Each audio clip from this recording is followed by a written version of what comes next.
Uy, tol, teka lang. Huwag mo naman to skip. Iba mo naman yung feeling na yan.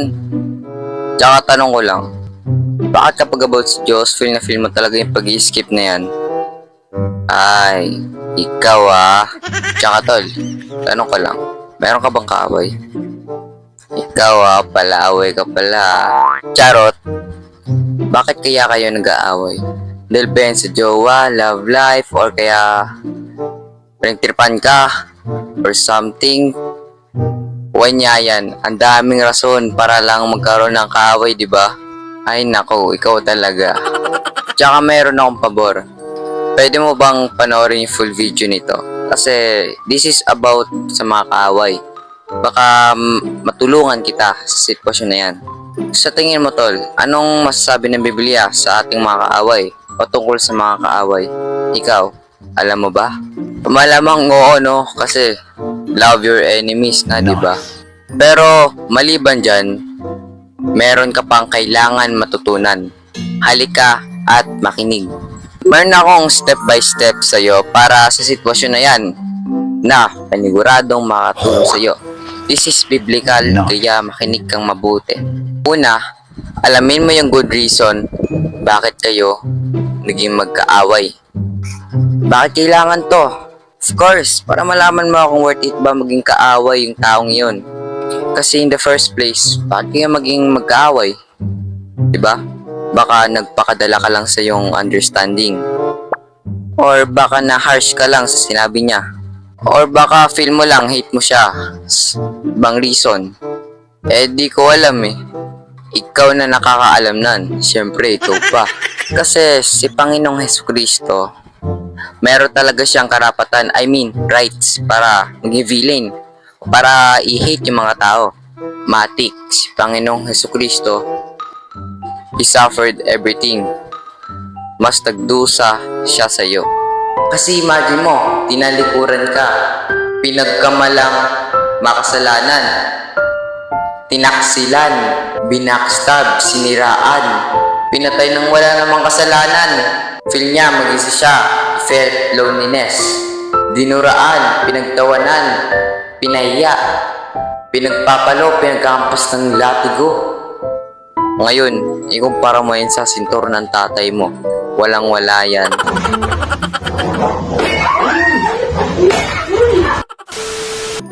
Pero no joke, hindi biro yung sufferings ni Hesukristo. Kasi tinanggap niya lahat ng yun para lang iligtas tayo ngayon. Tas ito ka, palaaway. Number 2, alisin mo yung galit mo sa kanya. Bakit aalisin? Kaaway nga Kaya mo alisin kasi ayan yung nais ng Diyos sa'yo. Hindi ko nais. May magagawa ka ba? Hindi. Choice mo yun Pero sabi dito, magtiwala ka ng buong puso sa Panginoon at huwag kang manalig sa iyong sariling karunungan. Huwag mong isipin na napakarunong mo na. Matakot ka sa Panginoon at huwag gumawa ng masama. Kita mo? Huwag ka mag-trust sa feelings mo. Gawin mo kung anong nakakalugod sa Diyos o ano ang nasa kalooban niya. Ay nako, tignan mo. Inamin mo yung feelings mo sa kanya. Tapos ano nangyari? Nasaktan ka. Huwag kayo iyak. Tsaka lalo na yung pag-scroll mo, feel na feel mo. Tsaka tandaan mo, hindi namin ginagamit yung Word of God para sa views. Ano kami? Hipokrito? Hindi po.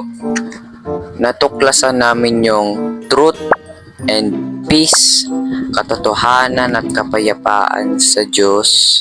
Kaya ito kami. Gusto na magkaroon din kayo ng peace at maalam mga katotohanan. Kasi, life is hard, diba? Kaya try to listen. Kasi kapatid kita at kapatid mo ako. Hindi man magkadugo, kapatid pa rin ang turing ko sa'yo. Tsaka isa pa to sa mga dahilan kung bakit kailangan natin alisin yung galit natin. Sabi po dito, kung magalit man kayo, huwag kayong magkasala. At huwag niyong hayaan na lumipas ang araw na galit pa rin kayo. At sabi pa, Tandaan nyo ito, mga minamahal kong kapatid. Dapat maging handa kayo sa pakikinig.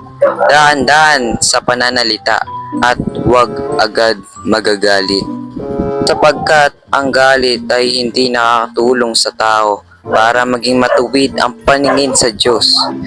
Kaya talikuran nyo na ang lahat ng kasamaan at maruruming gawain at tanggapin ng may pagpapakumbaba ang salita ng Diyos na itinanim sa inyong puso na siyang makapagligtas sa inyo. Dapat maging kalmado tayo. Di dapat tayo yung magagalit. At kung alam mong hindi magandang yung sasabihin, wag mo nang sasabihin. Tsaka dapat 'di ba, wag nating hayaan lumipas yung araw na galit pa rin tayo. Na galit tayo today, tomorrow galit pa rin tayo. Tatanim tayo ng sama ng loob. Kasi isipin mo, hayaanan mo lang ba yung sarili mo? Na ganyan ka lang, mas dadagdag lang yung problema mo. Ako na nagsabi sa'yo. Kaya ikaw, wag kang pasaway. Ito last, sabi. Huwag kayong papatay. Sabi, huwag kayong papatay.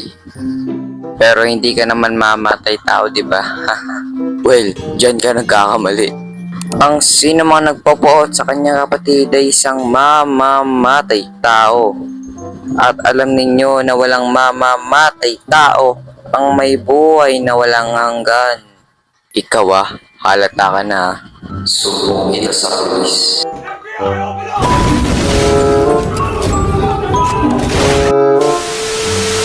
Siguro ngayon nalinawan ka na lahat tayo. Nalabag na yung kautusan. Ito. Number 3. Huwag kang gaganti. Do not take revenge.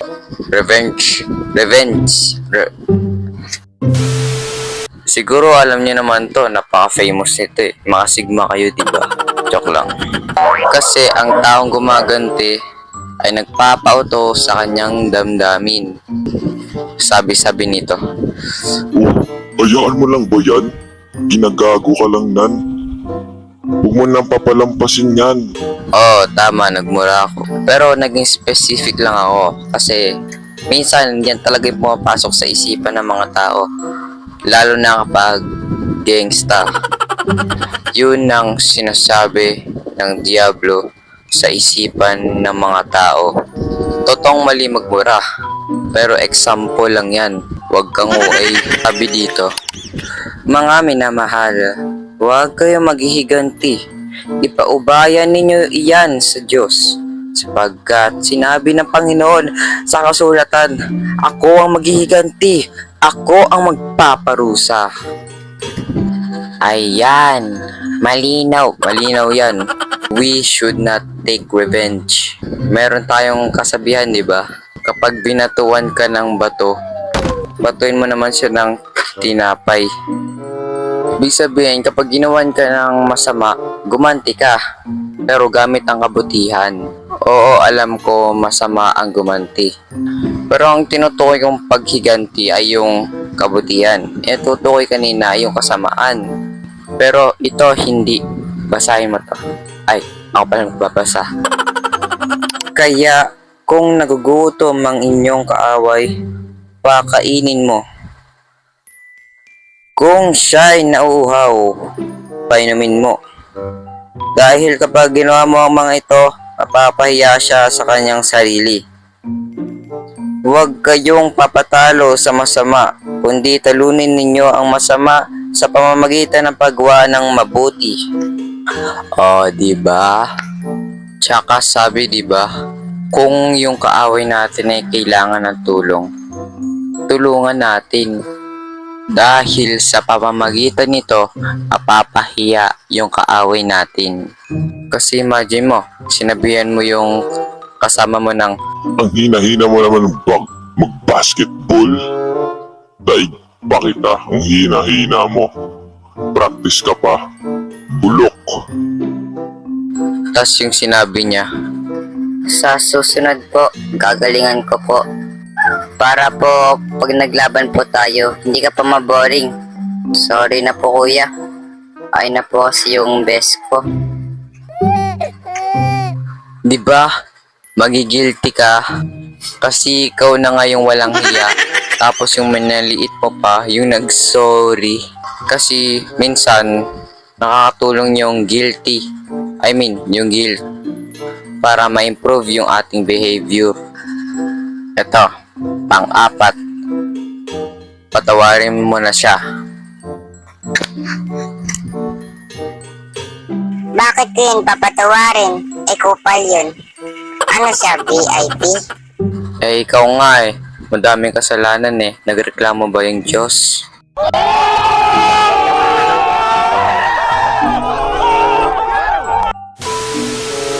Diba? Ang sinabi niya, kakalimutan niya yung mga kasalanan mo.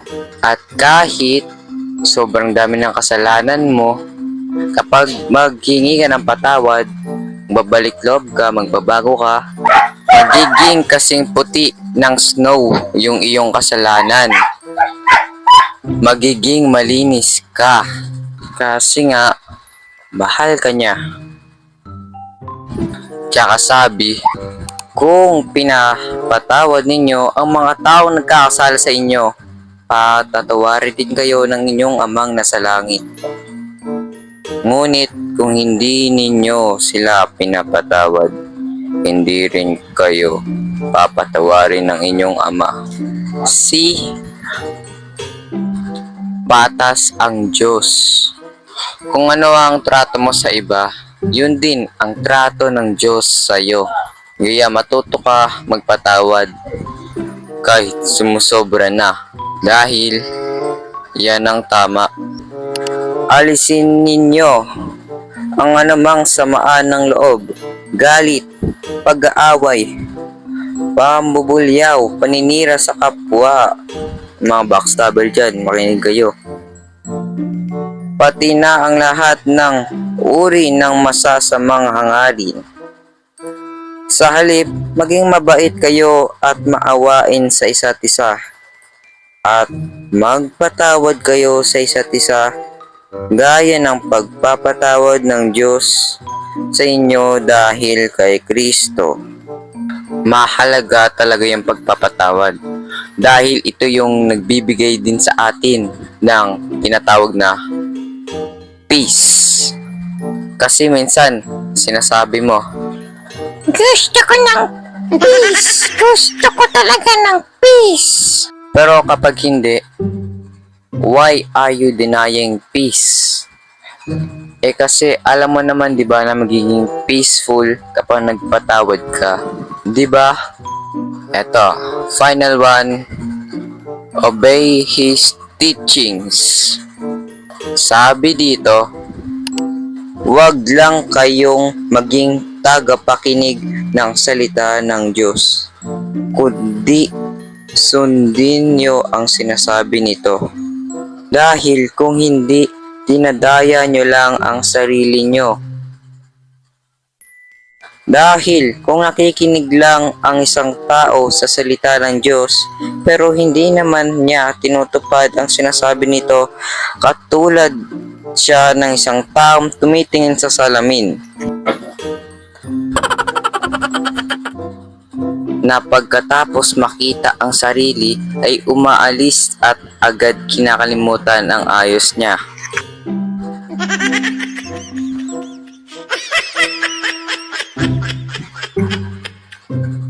Malinaw yan Dapat sundin din yung utos ng Diyos. Huwag lang yung pakinig. Dapat sundin yung utos ng Diyos. Hindi yung kinig-kinig ka lang. Dapat sundin mo din. Dahil linoloko mo lang yung sarili mo. Binabaliwala mo lang yung turo niya. Tandaan mo. Sabi dito, sa katunayan, hindi ninyo alam kung ano ang mangyayari sa inyo bukas, sapagkat ang buhay ay parang hamog na lilitaw ng sandali at mawawala pagkatapos. Malinaw na sinasabi that life is unpredictable. Hindi natin alam ang mangyayari bukas. Kaya ngayon ka na magbago. Dahil hindi mo yan pwede pagsabay tsaka pag-serve kay God. Hindi mo sila pwedeng ipagsabay yung dalawang yung ginagawa mong yan. Dapat siya lang buong buo. And remember, huwag ka magpakadala sa iyong mga emosyon. Dahil para itong diablo. Sobrang hina mo, kaya ka nito kontrolin. Yun lang pre. I mean kapatid. Salamat ha. Huwag mo kalimutan na mag-pray, pag matulog, kumain, or kaya bago gumising. Yun lang, mag-ingat ka. Yun lang. Praise God.